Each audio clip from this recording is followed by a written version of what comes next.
Okay, so time to have Lobe's magical adventure in the kingdom of Smolderven in the Magic Festival. Magical. I'm still sick, kind of. Throat's a little more shot than the other recordings, so we'll see how this goes. But we will dive right into this business. So, Lobe. What's up? Or are you directly talking to Lobe? Well, I guess I'm talking to both of you. You're one and the same, right? Well, there's one where I put the accent on and one where I don't. That's true. Okay, well then, Nate, we'll talk to you first. What's up?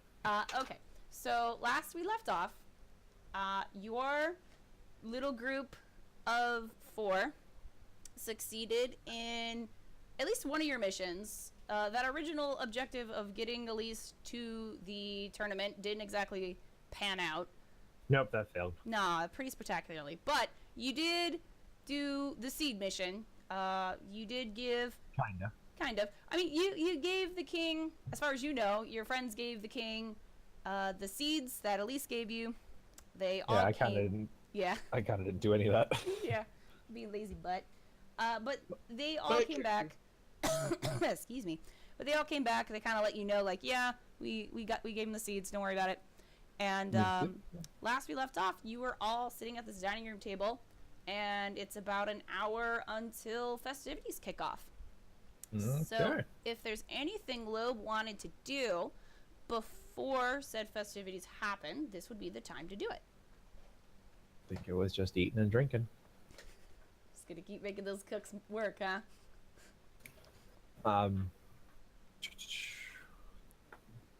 Yeah, I mean that's all he cares about, eating and drinking, unless something is the matter, then he will assist. Okay. But if nothing is the matter, that's all he does. He's just gonna hang. Okay. Excuse me. So Lobe then decides he's just gonna hang out in the dining room until the festival starts. And as he is sitting, a couple things happen. First off, Lannon, the prince of this establishment, immediately bounces, like he's gone. The minute you guys are like, we've kind of done our mission, we can go our separate ways. He's like, he's out, he's gone, vanished, behind another door. Maybe about 5 or so minutes pass, and Kennam is the next to leave. He takes Kevin with him, says he's gonna take her for a walk around or something like that, and you'll get her back later. Maybe. It bothers me none. Okay. As long as everyone is happy and bouncy and fancy free, Lobe cares none. Good. Okay. And then another 10 minutes pass, and you watch this interaction between Svein and the captain of the guards and another one of the guards who you recognize from the gnome incident from before out at the front of the stadium. Mm-hmm.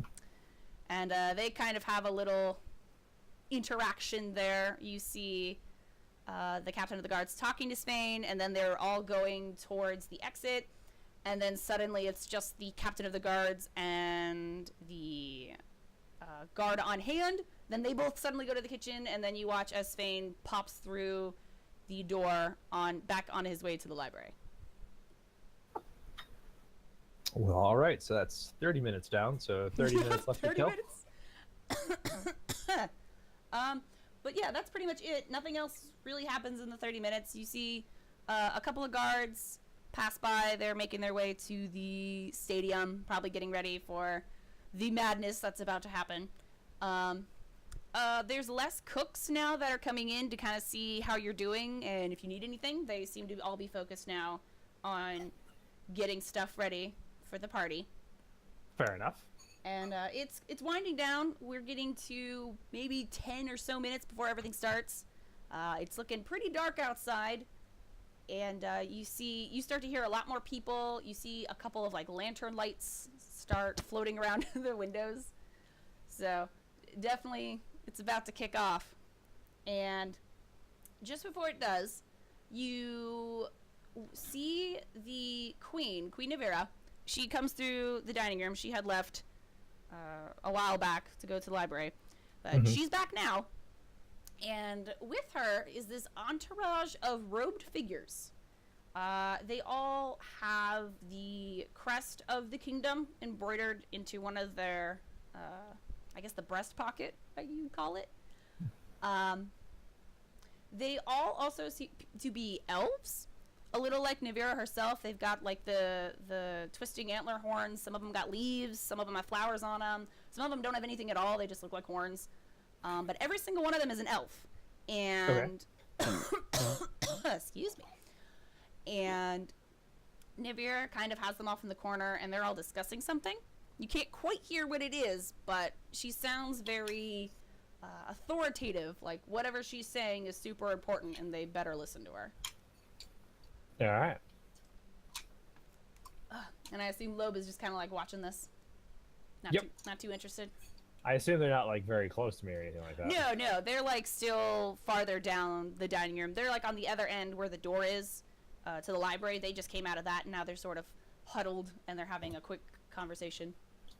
I grab some meat, and I grab some fruit, and I just keep on keeping on. Okay. Excuse me. So they finish whatever they were talking about, and Queen Navira makes her way towards another door.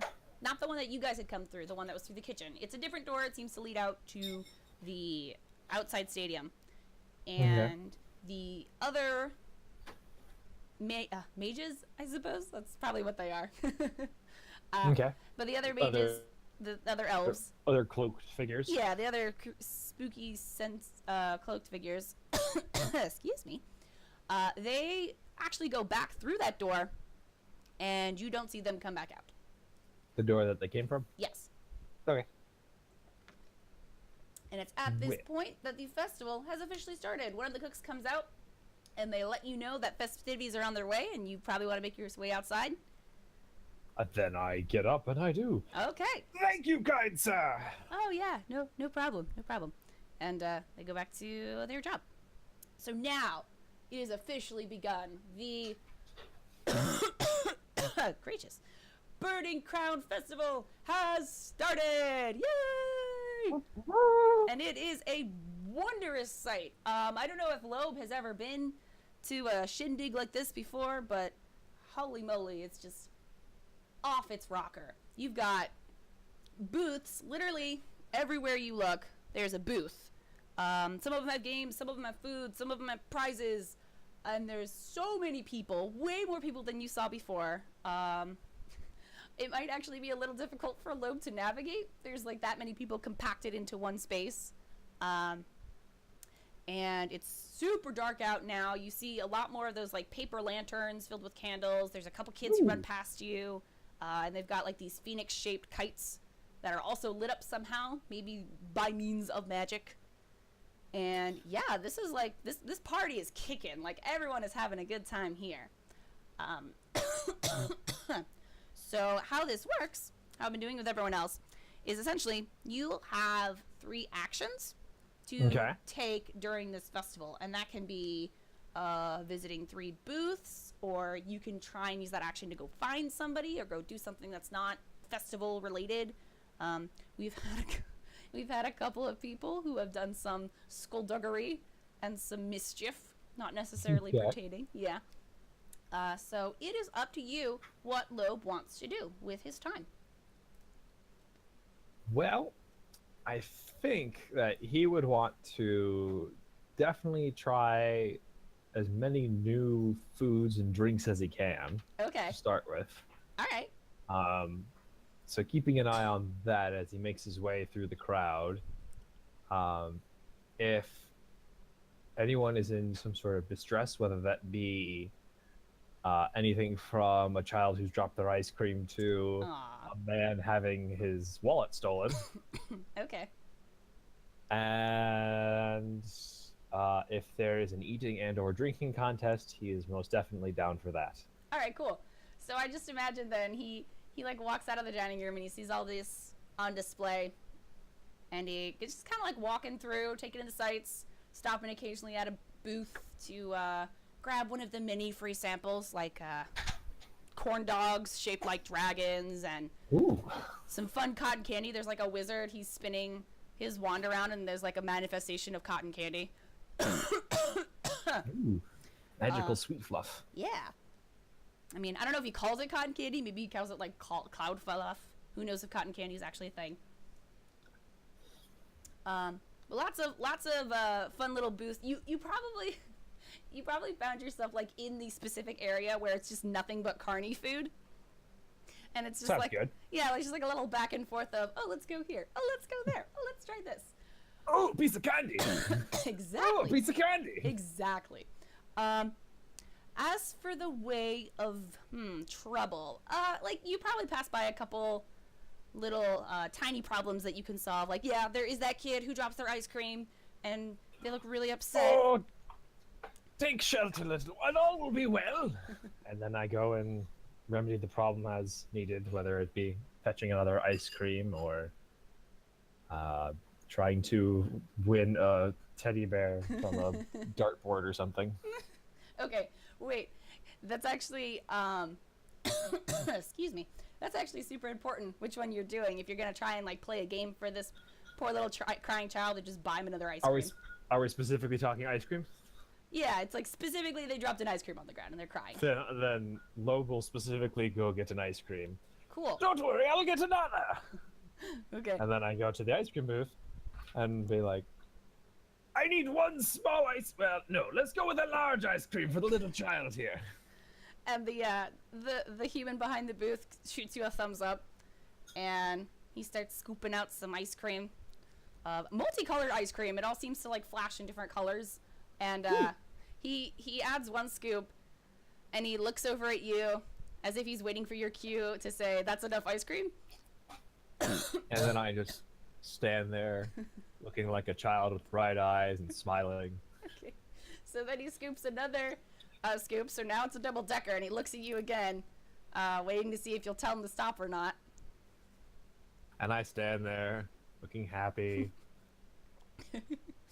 Okay, and then he scoops like 3 or 4 more, and now this is becoming quite the impressive tower, like so much so he sticks a, oh god, what are those called? It's like, it's the cookie, but... A dowel? Kind of, it's like a cookie dowel.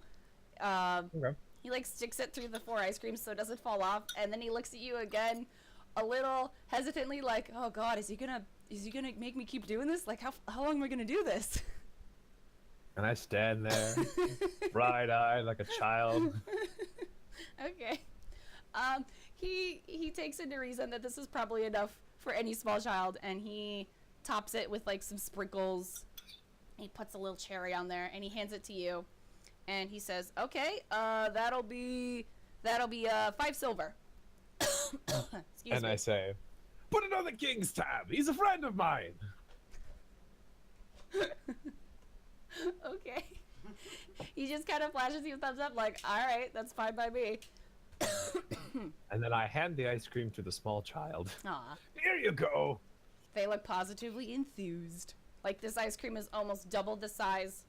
It like towers Of the over their small head. child? Yeah, it's like they're holding it up, like the cone is at their chin, and then the ice cream goes way over their head. And as I walk away, the child is now covered in ice cream as they are on the ground crying, but I'm paying no attention. Yeah. You did your good deed. You tried. Okay. So you're making your way through the food corner, I suppose. And as you are winding through, you do notice that there is this huge tent set up. And inside, there are a bunch of tables and benches set up. And you see, written on a signpost outside, it says, "Drinking contest." And it has like a time fixated, like an hour for an hour, like 2 hours for an hour. It has like a specific time. I don't know if it's like a sundial. Aw. Time exists in this world. It's basically, it's not happening just yet, but it is going to happen. And as you're kind of looking into this tent, you see, you didn't expect to see anybody, given that the contest isn't happening yet, but you actually do see somebody. You, excuse me, you see farther Seeing back. a dying woman? Yeah, no, I mean, whooping cough's going around, so. But you see farther back in this tent, one of the King's Royal Guards has a table set up, and there's a whole bunch of small barrels kind of beside them. Some of them are on their table, and he's got this vial in his hands, and he's pouring some of the brews in there, and he kind of shakes it in the vial, and he looks at it. And as you're looking at this guy, you recognize him as that same guard that you met, again, during the gnome escapades, and the guard that you saw with Svein a little bit earlier. Oh, well, I have to go over and say hello. Of course. And specifically, is this the one that gave me the flask? No, because the one that gave me the flask was already inside, while that one was outside. If it's the same one with the gnome. Well, I mean, it actually was the same guy, so... Oh, it is? It is, actually. Then he's my best friend in the world. Hello, friend! How are you? And your voice is so loud and boisterous that he literally jumps. He's like, ah! And you see the vial go flying out of his hand, and it smashes on the ground in a beautiful display of, like, alcohol and shards. And he turns around and he says, hi, you saw the king, right? Shoot, sorry, I'm not good with names. I'm sorry to startle you, good friend. And I swack him on the back in a friendly manner, but probably too hard. Yeah, probably. He's like, oh god, wow. you got a arm there. I do, I have 2 of them. You do, it's true. And he kind of looks over at the shattered remains of whatever that was. I'm sorry. Can I get you another one of those? No, I don't think so. That was magic, so I don't think another one exists. And he kind of... Oh, dear. He kind of scratches his head. But then he remembers he's still wearing his helmet, so... he just negates that. He's like, well, I feel like I should introduce myself again. I knew your name at some point. There were like 4 of you. But I'm Hubert. And he holds out his hand to you. Glad to meet you, Hubert. And I clasp his arm. So, like, when you go for a handshake, you normally grab the hand, but I'm grabbing, like, the forearm and doing the very heavily shaking. Like, Okay. we're long-lost comrades. Yeah, I got you. And, he seems slightly taken aback by the very, brotherly handshake. But, you know, he's going with it. He's like, oh, wait, did you tell him his name, or did you just say hello? Oh, yes. I am Lobe. It is a pleasure to actually make your full acquaintance, sir. Yeah, nice. It's nice to meet you too. And he's still kind of glancing over at the shattered vial on the ground. And You seem rather concerned. Is there nothing I can do for you? Not really. And he looks over at the alcohol barrels, and he goes to rub his face, but this stupid helmet is in the way. And he says, okay, this is a little unprofessional. Do you mind if I take this off of my head? It's, I mean, I don't think I'm supposed to, but I think I just broke like 60 other rules here, so... Whatever makes you comfortable. Oh, okay. And, he pops off this helmet, and you finally realize that he is actually a half-elf. He's got, like, these little nubby antlers, like your friend Lannon did, except they've got... Oh, adorable. Yeah, except Lannon's got the, like, green leaves. He's got autumn leaves on his little nubs. And, I want you, real quick, to make me a perception check. Sure. As I cough. Excuse me. Ooh, it is not a good one. Oh, really? It is a grand total of 10. 10. Okay, alright. So you're looking at this guy, now that with off his helmet, and he actually looks somewhat familiar to you. Like, you've seen his face before, and not just because you literally have seen his face before outside and then inside in the castle, but like you've seen it in the past somewhere before. And it occurs to you that this half-elf, Hubert, he looks a lot like the half-elf you saw back at the inn when you were going through the Ashen Grove. Okay. And tell me, dear Hubert, do you have family at the Ashen Grove? Yeah, well, no, not in the Grove. That'd be super dangerous. But, I have a brother, actually. He's on the outskirts. And then his whole face lights up. He's like, oh, wait, did you go to his inn then? Have you been there? Yes, what an excellent little establishment. Oh. Such a kind little man your brother is. Oh, well, that's Winslow. But then his face kind of falls a bit. And he's like, wait, it's still little?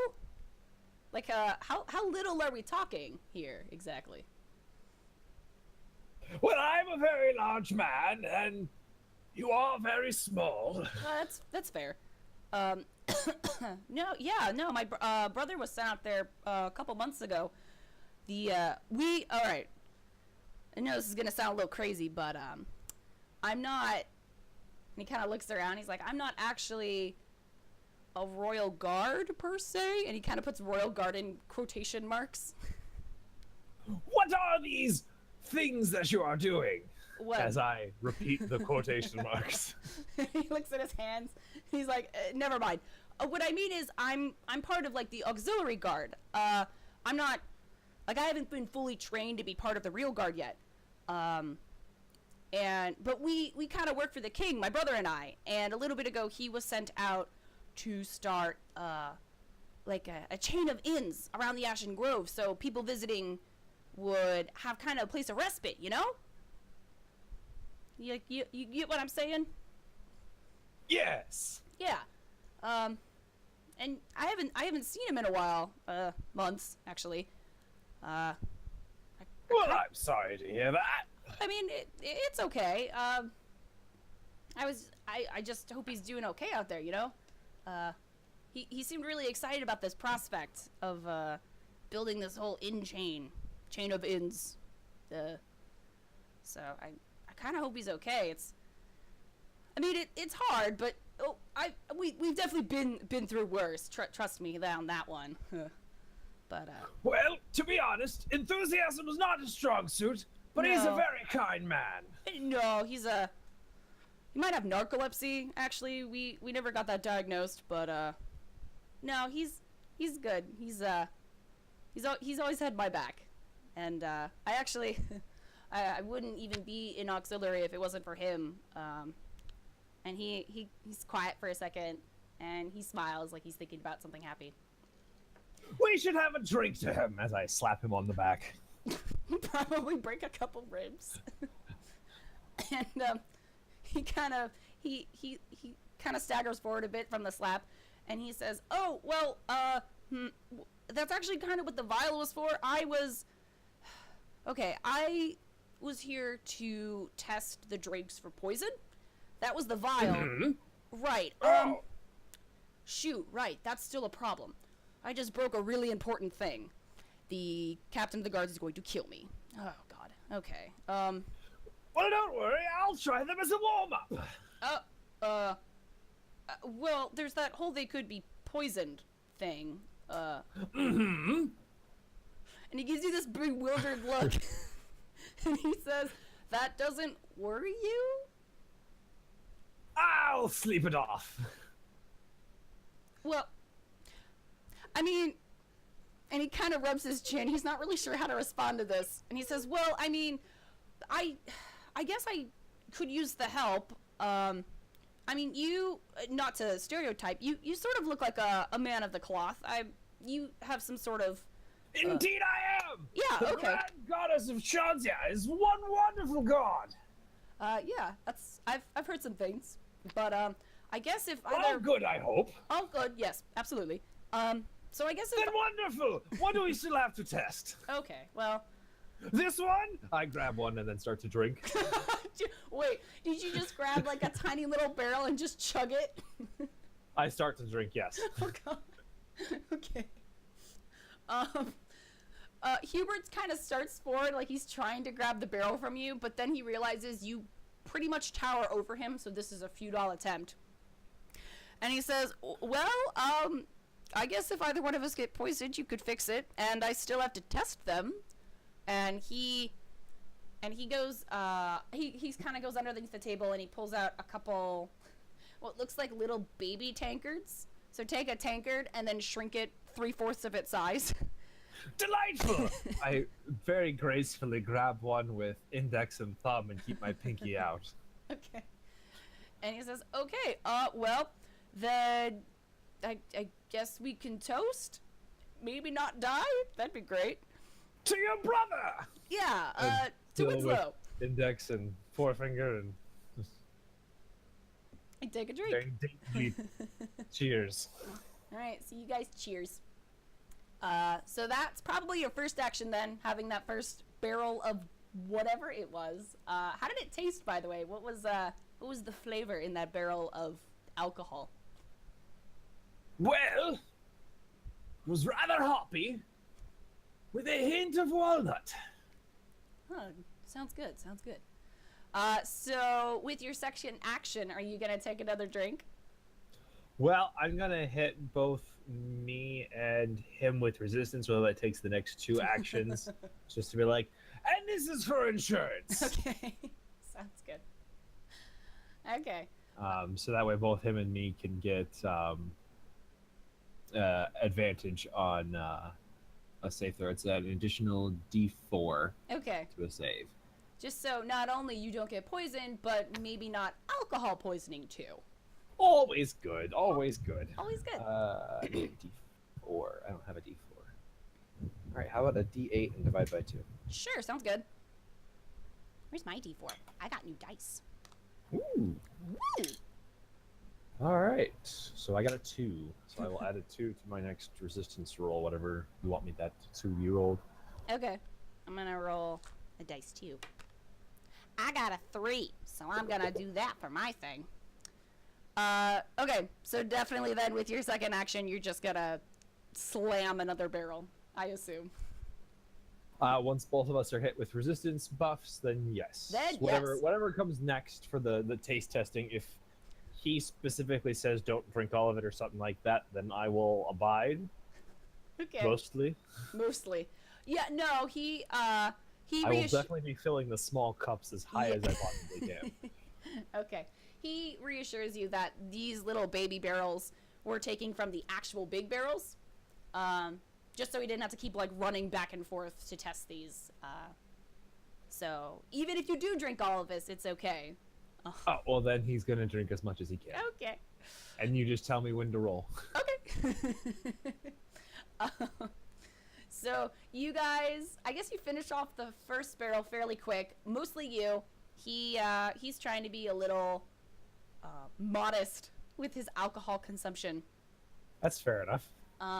So you move on to the second barrel, and he looks a little tipsy. Not super duper. Not like to the point where it would be 100% noticeable. But you know, with you being familiar in the art of drinking. yeah, you can tell. You're like, oh man, this guy's getting to the edge here. Oh my goodness, it's been literally 3 cups, man. A little lightweight. Well, then again, he is very small. He is very small. So you're on to your second barrel. Mm-hmm. And Hubert definitely seems looser now, top of being slightly tipsy. He's smiling a lot more, and he seems much more relaxed. He actually pulls 2 stools over from the tables, and he offers you one. And I take one very graciously. Thank you, kind sir. Yeah, no problem. Drinking companion. Yeah, I mean, standing up and drinking is a little awkward. And then he takes a seat, and he holds up his cup again, and he says, okay, what are we gonna toast this To the time? king! And I go ahead and cheers him before he has a chance to finish. Okay, so his cup, some of his alcohol kind of like splashes on his shirt because he wasn't expecting that. But he laughs and he says, yeah, King Maverick, Phoenix King. And he downs his entire cup, and he smacks it on the table, and he says, yeah, no, definitely good toast. That man is a saint. Did I tell you? And he kind of like leans in close. He's like, did I tell you that he saved my brother and me? Because he did. He's a good man, Lobe. He's a good man. That sounds quite excellent. Then he needs a second cheers. And I grab the next barrel. Okay. So you guys kind of continue with this process of having toast to different things.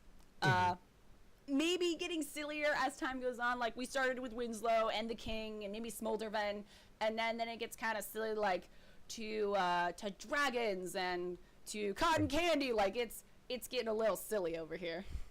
Excellent. And at this point, Hubert looks very, very wasted. Super duper 100%. Even with the resistances he's had, you figured out pretty quick he's a lightweight. So it did not take him long. If you want, you can make me like a D20 roll just to see how. Sounds good. Yeah, how far in the brush you've gotten. All right. Do you want me to add anything to that? You can add your resistant bonus to it. Okay. So just that and the resistance bonus. Yeah, I think it was 2. You said. Yep. So a total of 14. Okay. So you're kind of feeling the warm fuzzies too, but you've literally drinking an entire inn out of stock once. This is child's play. So, I guess my next question would be to him. My friend, how long is your shift still? He kind of looks at you with these partially glassed over eyes, and he's like, "Ship? I don't have a ship. I want a ship though. That sounds awesome, dude. Lobe." And he leans in again. He's like, "We should buy a ship. That'd be so cool." This sounds like an excellent endeavor, but how long were you still supposed to work? And as you're asking this question, you hear a little meh in the distance, and bounding towards you is Kevin. She's back from her walk, and for some reason has a rock taped to her head. Oh, hello, Kevin. And that's a lovely rock you have. Meh. Now, Hubert. And you turn back to Hubert, but now you see Kennam is talking to Hubert about something, and Hubert suddenly stands with a start, and he says something to the extent of, "Oh, I have to go immediately!" And then he like takes off into the crowd, and Kennam is not far behind. And Oh now, my. And he's gone. They are both lost to the crowd. Well, I'm sure everything will turn out all right. So Lobe's just gonna hang now and drink with Kevin. So are there any more barrels that still need to be checked? Oh, absolutely. Because that was some. Okay, so then I will keep checking barrels for him. Okay. And is his helmet still around? Yes, it is. Okay. He totally Does forgot it his fit helmet. on my head? Yeah. I mean, it's a little snug. All right. Well, then I will keep it. I will keep it close by in case I need to cover for him. Okay. Actually, speak of the devil, it maybe is 15 minutes before another guard comes by. Not the fancy captain with his crazy plumage hat, just, a normal looking guard. And he looks into the tent, sees you, is about to continue on his way, and then he double takes, and he says, wait, who are you? Hi, I'm Lobe. I'm a replacement for right now. Hubert had some indigestion issues. As I kind of quietly whisper, but not really whisper. Okay. And the guard goes, indigestion? Oh, wait, Hubert? And then he laughs. He got a case of the shits. And then he laughs and he says, oh, that's what Flint said when he meant. And he nods. He's like, oh, okay, all right. So, you're auxiliary too then, huh? For the day. Roll me a deception check. I'm not deceiving. That's okay. Are you part of auxiliary? This is true. Yeah. Total of 6. Total of 6. All right, let's roll him. Because, he might be stupid at his job. We'll find out. No, he got a 20. That's a dead 20. And he starts coming to the tent and he says, "Wait a minute. I trained all of the auxiliary guards for today, and I don't remember seeing you." And he looks you over again and he says, "What did you say your name was?" Lobe. And he nods and he actually takes out this little pad and a quill from nowhere, and he writes down your name and he's nodding. He says, "Okay. So what are you actually doing here? Because I'm pretty sure civilians can't be back here before the drinking contest starts." I tell him the truth. I'm covering for Hubert. He had to run off. I assume he got the shits. Okay. And he says, "Well, you shouldn't have been back here anyway. Hubert shouldn't have let you back here." And he's just like, "Oh, for God's sake, like, I guess I gotta go tell Flynn about this too." And he shakes his head again. He says, "God, at this rate, he's so fired. He's so getting fired. This is ridiculous." And Whoa. Let's not blame the little man. He's just trying to do his post. yeah, which he left apparently to a civilian for no other reason than, I could assume, bowel issues, which he should have called one of us instead.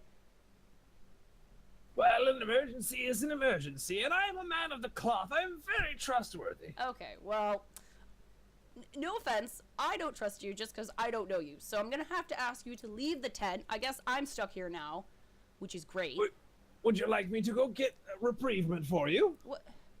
No, it's fine. I'm the guard. I will take care of the guard things. You are...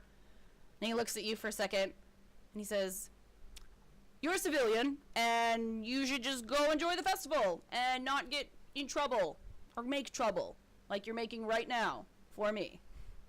That'd be great." No trouble at all, sir. Okay, well, that's a matter of opinion here. So I'm gonna have to ask you to leave the tent and go about your business. Well, all right then. Okay. So, you vacate the tent, Kevin, now clip-clopping on your heels. And I guess, let me think for a second. How many times did you drink barrels? How many barrels did you consume? Was it only 2? You told me there are more still to consume. There were. I'm debating if you still have one more action or not. I think you do. I think you only got to 2 barrels, so I mean, on the one hand, you can't drink. You can't go back in the tent. No, I got kicked out of the tent. You did, but you do have one more action. So you could visit another booth if you so desire before the night is done. I feel I should probably go try and find Hubert. Okay, maybe, yeah.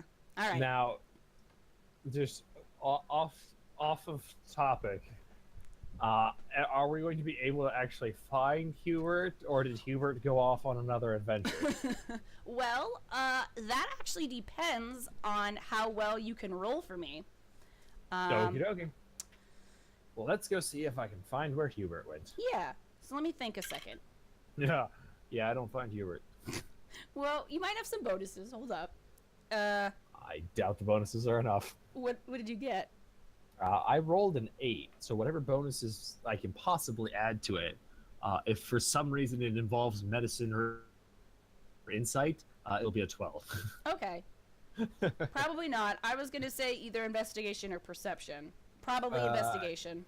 Yeah, investigation would make me have a 7, and what was the other one? Perception? That would make it a 10. Okay, I think I did investigation last time, so we'll go with that hot 7. Smoking. So you are wandering now around the festival. You have no idea where Hubert went. You didn't actually look to see which direction they ran off to, so as far as you know... Kevin, which way did they go? Kevin just kind of looks at you, and she tilts her head slightly. The rock is like a little heavy, so she's like tilting it that direction. She's like, meh.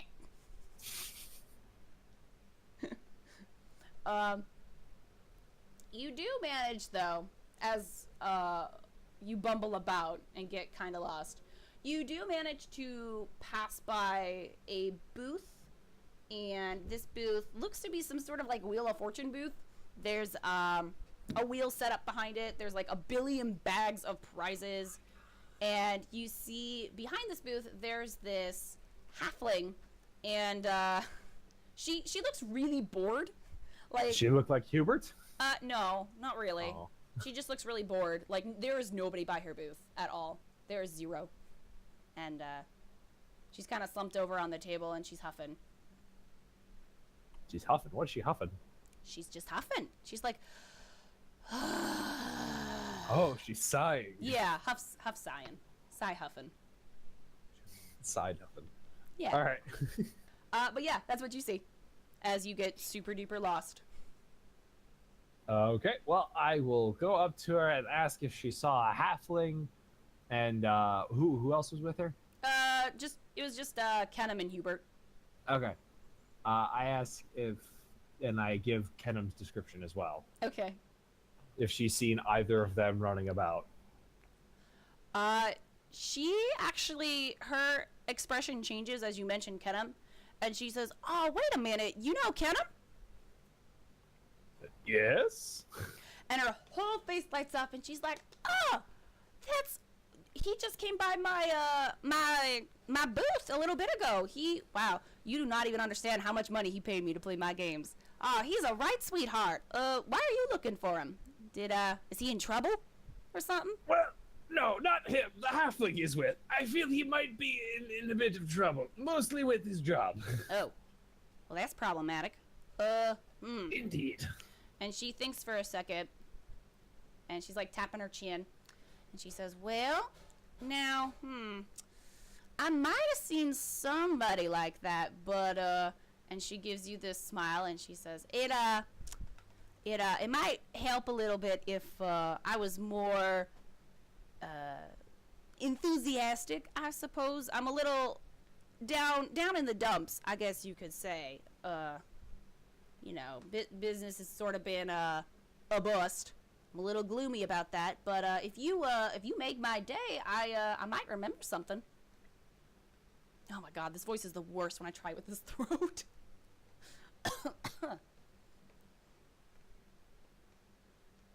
All right. Well, then let me help you. Countdown lady, sing this song. Doo-da, doo-da. Countdown racetrack, 5 bells Wait, wrong. Oh, doo-da Wait, day. that's not. I wasn't. And she is laughing. She's like, that's not exactly what I meant. But you smiled. Oh, you know what? You got me there. Well, no, I was actually, and she gestures to the wheel behind her. She's like, I was actually hoping, you'd play my game for me. Take a little spin on the wheel. I jump and I spin the wheel as hard as I can, Oh, regardless of what she says. Oh God, wait, no, you gotta. Throw all of my strength into it. Oh no. Roll me a strength check real quick. I want to see if you like just utterly break this thing. Just add the strength mod. Yeah, just add the strength mod. All right, that would be a 14. Oh, okay, good. It squeaks a little bit like it's about to fly off its hinges, but it manages to stay on. And I guess now just roll me a d20. No bonuses, just a d20. Okay. 11. 11. Okay. Well, the halfling looks really confused as you have bounded over her table, which was probably fairly easy, seeing as it's set up for halfling height, and you nearly shatter her wheel into pieces, but it does stop on what looks like the drawing of a little shirt. And she says, well, this is a little unorthodox. I mean, I don't mind giving you the prize, but could you maybe pay me first? Oh, I don't have money. You just asked me to play. Her face kind of deadpans, and she says, well, you know what? I did say that, didn't I? And you did sing that lovely rendition of a song. You know what? Since you're a friend of Kennam's, I'm gonna make this a freebie. You did everything I asked. So you know what? Hang on a hot second. And she digs around in one of her bags, and she pulls out this very intricately woven-looking scarf. Like there's this beautiful, like diamond pattern all up and down it. just to compare it to something in real day, it sort of looks like a very like Arabic-esque pattern work is the best word I can think of. All right. Yeah, very fancy. And she hands it to you, and she says, "Well, actually, this is one of my more favorite pieces. One of my friends went out to them shifting deserts. You know, the ones where all them big purple worms live. Yeah, crazy adventure. But you don't care about that. Anyway, they found this in one of them old abandoned ruins, and they told me that it comes to life. I don't know how it comes to life, but it does. So I guess it's yours now to figure out how it does that." And essentially what you just got is a fun little item called the Living Sash.